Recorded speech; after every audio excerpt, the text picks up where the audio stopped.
I have the Xiaomi Smart Band 8 Pro, and in today's tech tip, I'll be showing you how to enable iPhone notifications on this smart band.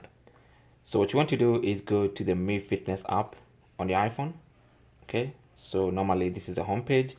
Go to devices and then make sure the Xiaomi Smart Band 8 Pro is selected. Then under that, you want to go to app notifications,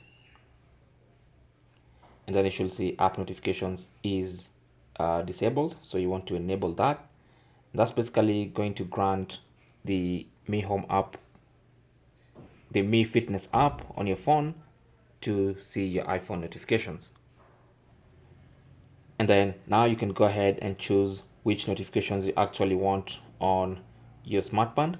So maybe 4 notifications for calls, and maybe messages, and a few other important apps. Okay, so for now I'll just choose those two, but you can add the ones you want.